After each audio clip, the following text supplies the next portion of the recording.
Ladies and gentlemen, everyone around and in between, this is DebateSensei NPDA edition, where we talk about topics that are relevant to competitive parliamentary debate at the college level. I have with me our resident expert, Gabe Graville from San Diego State University. Thank you so much, Gabe, for being here. Thanks for having me. All right. I always forget to introduce myself. I'm Kubicka-Miller. I debated 20 years ago, but I am still a professor of communications. I teach debate classes. I coach debate. And I'm just enthusiastic about debate in general. So what we are talking about today is a topic that spans all different types of associations of debate. And it's known as framing debates. But in NPDA and other limited prep formats, I think that this takes on a unique forum, and I wanted to really get someone else's opinion on this after so long. It's on a while since I've gone to a tournament, but I always like hearing how other people view this. So framing debates. I mean, we've talked a lot about like how debates come down to framework sometimes, and I wanted to devote this entire episode to like, what the hell does that mean? But I want to start on a sort of a beginner level.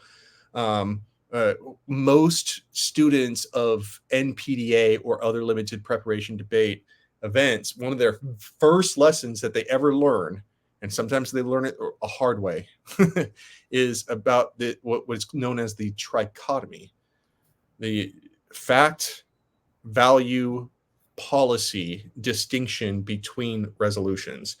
And so I want to start with a really open-ended sort of question. When I say trichotomy, how would you explain that? Well, I think it depends. If I'm talking to my COM 160 students, I would say it's part of the Toolman model, right? We have a claim data warrant, and there's three types of claims. We have fact claims, value claims, and policy claims. And what type of claim the topic is, because the topic is a claim, determines how we view the debate.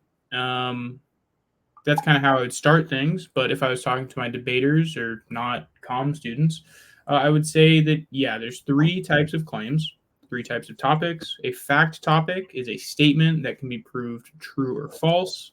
In debate rounds, the affirmative is the team that tries to prove it true, while the negative tries to prove it false. A value round just asks us to weigh certain things. This can happen in a couple ways. If it's like, on balance, X is better than Y, or if it says this house believes something is better than this, or when in conflict, we should prefer security over innovation or security over internationalism. While policy topics are kind of the most common and generally the most popular, simply have an actor taking a specific action. So it says the United States federal government should raise the minimum wage. That's the actor taking an action. That's how I would generally describe it. Okay. So, and that's how I've discussed it. And I still have a discussion about fact, value, and policy as the major categories for resolutions. And I still think that they're helpful. At the same time, I believe that you can make policy arguments on any topic that you want, right? In understanding the sort of policy implications that come up. But you're one of the few people that I would appreciate feedback on. I have a few subcategories. Like for fact, I think like there are fact rounds, and you're right. Some of them are like what is or is not. But there's also conjecture, which is a type of fact, right? Where you are trying to predict the future. One of your in the previous episode, you're talking about that China is the greatest threat to the United States. It's almost like a conjecture, right? It is a fact resolution, but the type of fact resolution would be conjecture, whereas other types of fact resolutions would be categorical claims, which are really famous claims, right? It's like here is the category. Does this item belong in the category? An example of that one would be like Barbie is a feminist icon. like, does Barbie belong in the category of feminist icons? And so I think while both of those share similarities as being claims of fact, there are still subtle distinctions between those two resolutions that would manifest in the type of arguments that you would run. Yeah, certainly. I would agree with your categorization. That's a hard one. Sorry.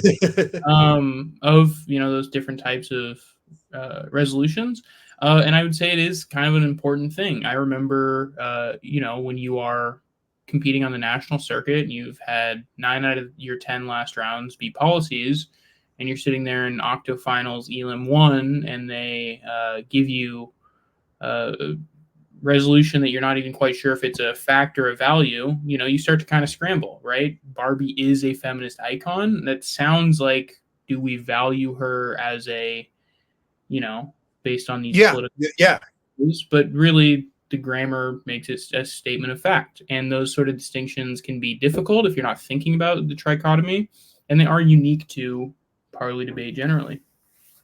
Yeah. And especially especially with the different waves of feminism, you're like, yeah, she's a feminist icon, but a first wave feminist icon, not a fourth wave, you know what I mean? And so that might be in that respect, that kind of shows how it lacks the valuation that you would have, right? It's kind of like you say, it's like it's kind of old school feminism, not necessarily contemporary feminism. And so you could distance yourself from taking a stand that this is good or valuable or anything like that, which is usually required for value. But I also have subcategories for value statements, where there would be like intrinsic value versus comparative value, where intrinsic value would be things like the Barbie movie is overrated. Right, where it's that wouldn't be a fact because you're talking about how whether or not it belongs in the stratosphere that it was catapulted to, versus a comparative value. This is this versus that. Cats are better than dogs, are like the comparison. And so I don't know. I think people. The reason I make these more subtle distinctions between these ones, subcategorize these things, is because so people can identify them easier, right? Just grammatically, like when they see it, it's kind of like, oh, wait, but that one doesn't have the word "is" in it for it, and it's like, yes, but it's still a fact round, you know what I mean? It's like, well, overrated doesn't compare things. It's like, yeah, but it's still a value round. And so I don't know. That's been my approach. And I mean, there's plenty of issues when we start using the word ought as well. I don't know if this is true of NFA LD, but definitely high school LD. They're essentially policies, but they say ought instead of should for some sort of moral quality. But if we had, higher education ought to prioritize individual learning over safety of the campus or something like that, right? That could very well be read as a value, but it has an actor, higher education broadly, and then action ought. So it can get very grammatically confusing, and I've definitely had deep conversations in prep about whether or not this was a value or a fact minutes before round. Right. So what I kind of want to transition to is that there's I don't know. I think that there's a moment in limited preparation debate experience where you learn to sort of transcend the trichotomy. I don't know if that word has the same meaning for you as it does for me, but I'm going to kind of just like throw it to you, like where at some point you realize it doesn't really matter. What does that mean to you? I think maybe disagree. Okay. I think that it kind of always, I think that debate is about winning ballots from judges. And that's, it's about a lot of things, but at the end of the day, basically the only thing that ends up mattering is getting a ballot from a judge. And I think at tournaments where you are likely to get value in fact rounds, it makes sense to play the value in fact game, even if you like don't necessarily need to, in order to win some of those judges' ballots. I'm interested to hear why you think you can transcend it, and I think understand what you mean, but I'm interested more what you specifically mean by that. Cool. I'm glad. I wanted to know if you had the same. Yeah. So it is a little bit different. Well, one of the books I came across was by a pretty famous philosopher named Hilary Putnam. It's called The Collapse of the Fact Value Dichotomy. And but I'm also a big fan of Wittgenstein, Ludwig Wittgenstein, and his not everything that he says. I've kind of I've been able to learn some of the shortcomings of it, but the reason I bring him up is because one of his theories about language is that in order to understand language, we need to kind of move beyond what words mean and analyze how words are used. Right. And so when you talk about how words are used, that starts becoming policy. So when you say something like Barbie is a feminist icon, you can debate why we should say that. And now it becomes a policy debate. You know what I mean? It's like, and so that's what I mean by transcending it. It's like, it's not that this is a fact, it's that declaring this a fact is good. And that's why, Oh, yeah. I mean, I don't think I disagree with you there. I think that you're kind of more thinking about like literally what does the topic mean. I'm thinking a little bit more about like the way that we like statically organize arguments in order for judges to think that like we're making sense. But I mean, I think I agree with that point, right? We can sort of like twist things, and I mean, back to our last episode, the round that SDSU dropped on a fact, they lost to a team reading a counter advocacy or an alternative on a K, which in the trichotomy does not make sense, but because they were endorsing the statement that China is the biggest national threat to the U.S., they were sort of treating it as a rhetorical plan. And yeah, I mean, that kind of exactly ties into what you're talking about. So, I agree. We just lost on that. So yeah. And so, I don't know. I feel like I learned all these sort of like perspectives on language itself after I was done. I'm like, oh man, I wish I would have been more interested in it. You know what I mean? It's like, and so all these sort of things, I'm like, I mean, I want to see what people think about this, especially if it comes up in a round, right? Yeah, I mean, me and my partner tried to think through a Wittgenstein K very briefly, and we couldn't make it work. So maybe you're the one to finally crack the code. The weird thing about Wittgenstein is that I learned more reading about him than reading from him. Right. Well, read like his publications. I'm like, what the hell? And I'm always wondering how people make sense of it, because when I read about him from multiple sources, it's all pretty consistent. Everyone's kind of have a consistent story about what he is saying. But when I try to read that from his original works, I'm like, I'm a little lost here. Like, I can't really so I'm really relying on kind of secondary sources in order to understand Wittgenstein. I feel like it's a shortcoming of my understanding, but still, I'm still fascinated by the thoughts that he has sort of spawned from his writings. Yeah, it's very interesting. Yeah.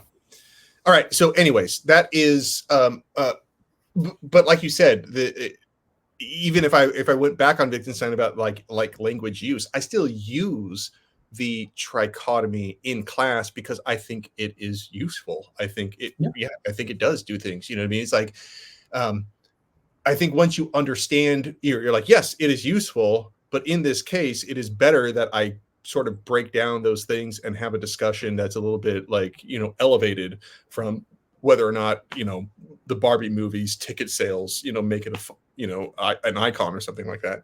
And that sort of understanding does that, in my opinion. Yeah. Do you want to get into a little bit of the organization of these different arguments and how they appear in Parley, or do you want to move on to K versus Yeah, no, framing? absolutely. So that's absolutely the next thing I want to do is like, and I want to kind of use trichotomy as a transition. Like, how do you suggest people use trichotomy in and of itself as a do you consider let me back up a little bit. Do you consider trichotomy to be somewhat of a framework argument? Because I kind of do. It kind Yeah, of seems that way. Yeah. it is a framework argument. It determines how you want to frame the debate from the get-go. Mm-hmm. And it is also a procedural argument, right? So, like, in the same way that the topic is a framing argument, i.e., it determines what actions the AF can defend or not defend, trichotomy also, in the same way, affects what actions the AF can and can't defend. And Mm-hmm. when they don't do that, I think it's also a procedural issue because, right, if it's a value round and you're reading a plan, how's the negative supposed to know what plan you're going to read? Right. So yeah, I think very generally it is definitely a framing issue, and there's many schools of thought on how to organize these sorts of cases. But I think that the kind of simplest way, and there's many words for this, but is to use some sort of value weighing mechanism, role of the judge, whatever you want to call it, in order to describe how the round should be framed. Um, with a value topic, I did LD in high school, so I like the value criterion system. I have not heard very many value criterions this year, but maybe that's just because teams didn't do as much LD as me. Yeah. If you're, I mean, I might be butchering this a little bit. Your NFA LD person might be able to be a little more clear on this, but I always understood the value as a general principle, something like quality of Yes. life, well-being, uh, anything really. And then the criterion is like a more measurable statement of fact, right? So if we like measure quality of life by total minimized harm or like loss of life or something like that, we could use those two in conjunction to frame the impacts, which kind of gets to the big point about framing, which is that framing does a bunch of things, but the main thing people want framing to do is tell us how to weigh impacts. Yeah. And that's Yeah. kind of Yeah. And everything yeah. about it. Yeah. Like what I've been so like over the years, I've been thinking about, man, there's really a lot more creative ways to frame a criterion than people do, Mm-hmm. especially on non-policy topics, right?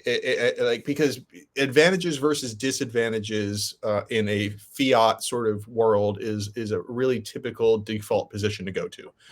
But if you're talking in a value round, like oftentimes people, I don't know, it seems like they just throw out two values and then that, like, and they think one's the value, the other's criterion, right? It's like we're going to Yeah. use like quality of life, and then we're going to use um, uh, uh, uh, like John Stuart Mill's like framework for doing that, and it's like right, both of those seem to be sort of value orientations.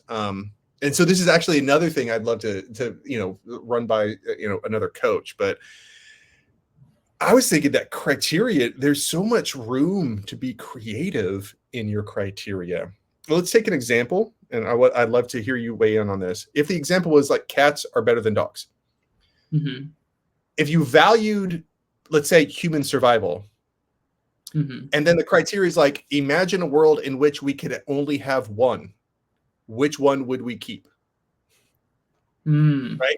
You see what I'm saying? That would be a criteria. It's like, imagine, like, I understand this world will never happen, but if Yeah. it did, and we were faced with this one, I would say we want to say cats are better than dogs Yeah. for human survival. And then now what that does is like, and this is one of my favorite arguments is about how cats are just better at catching rats, and that Mm-hmm. restricts plagues from happening. And then I have, and it's just I think that's a fun debate Mm-hmm. in my opinion, right? And then you could talk about no, dogs are better for human survival because like they're just better for warfare, you know what I mean? And they're Mm-hmm. I don't know, but I don't know, what do you think about that, like framing criterion in a more narrative, creative way like that?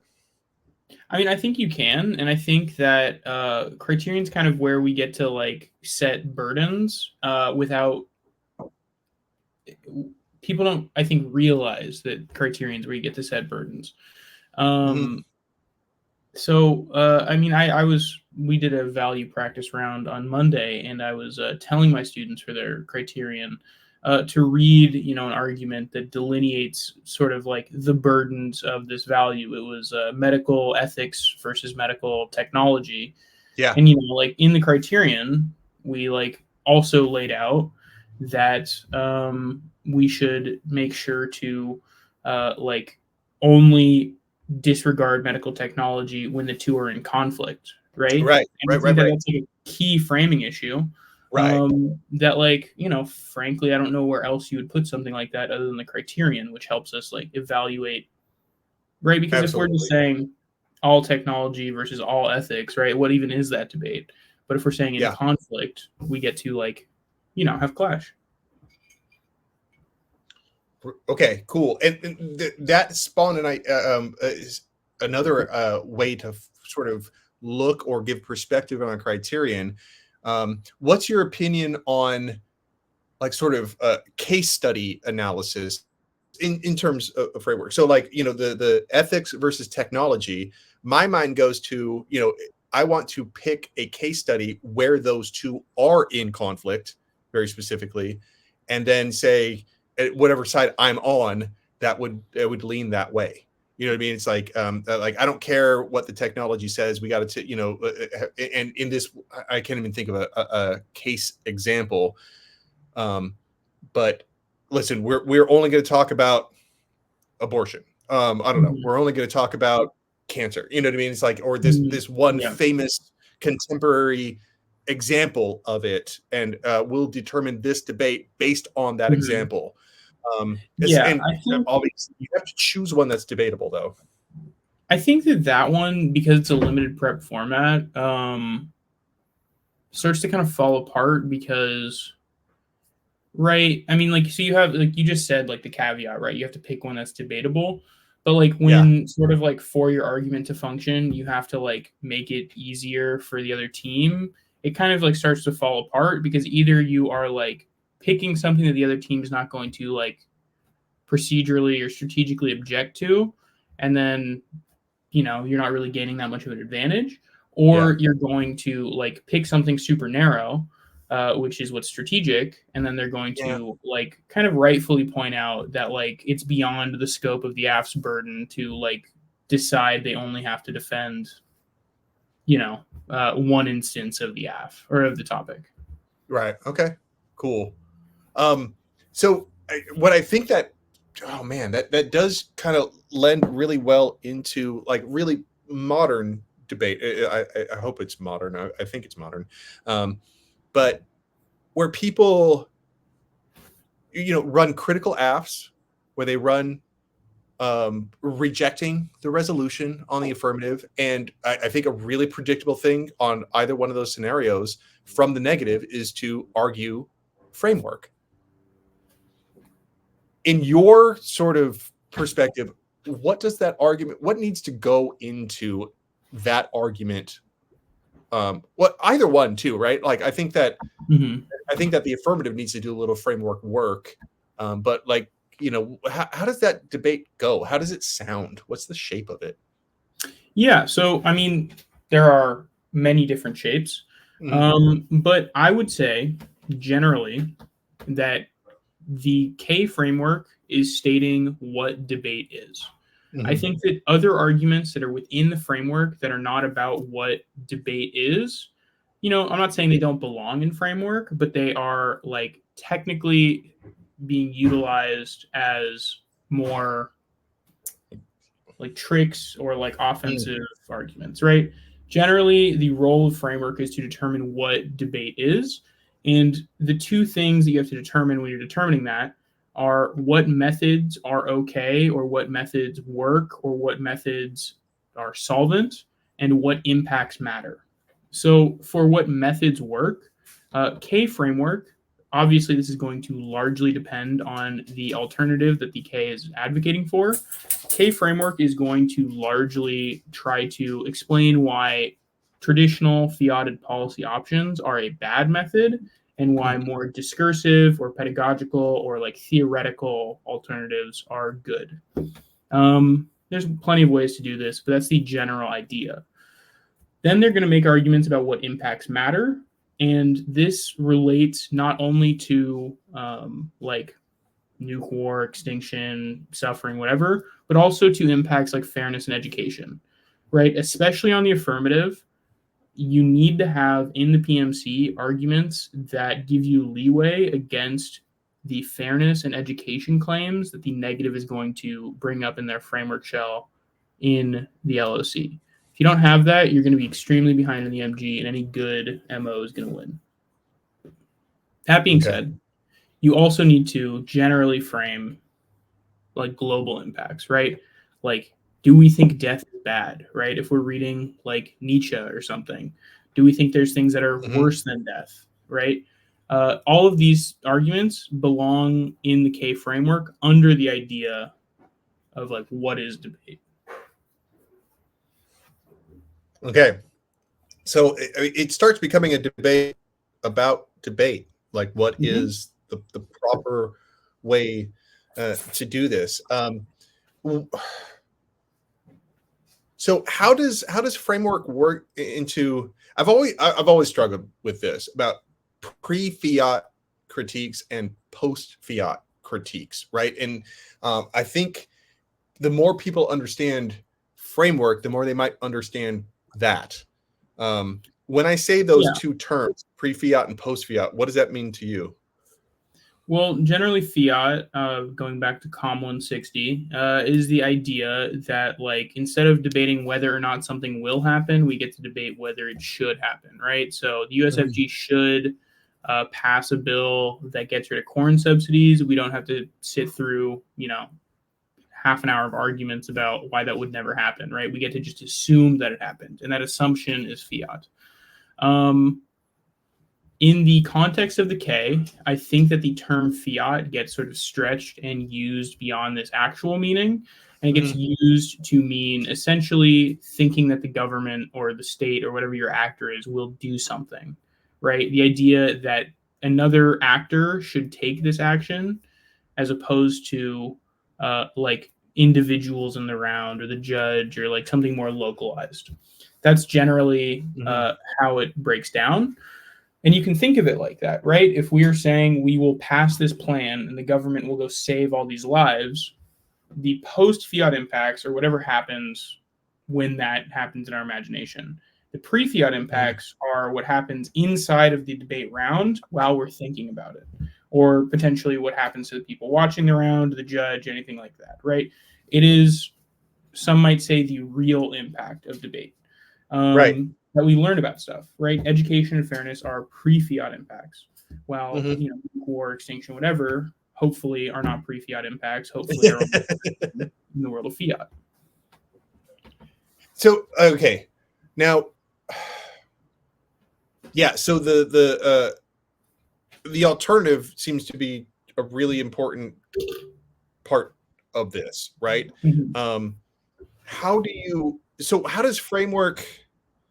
Oh, this is the question. Here, let me rephrase this. Let me back up. How do you explain sort of the role of two things, the judge and the role of your opponent? Like, I think sometimes that really gets lost. It's like, what is your opponent supposed to do in the face of either rejecting the affirmative or the negative critique, a pre-fiat? Like, those things, I think, confuse people.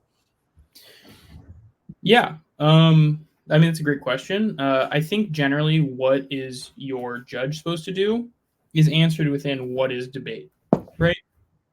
The person you're telling what debate is the judge. If you're saying debate is not a competition between policy actors, passing bills, whatever, it's actually different rhetorical methods that we use and performances that we make within the rounds, and it's about the pedagogy we create. I'm just throwing out big words, right? Say it's whatever. then you're telling the judge, as a judge, don't evaluate policy options, evaluate pedagogy, rhetoric, etc.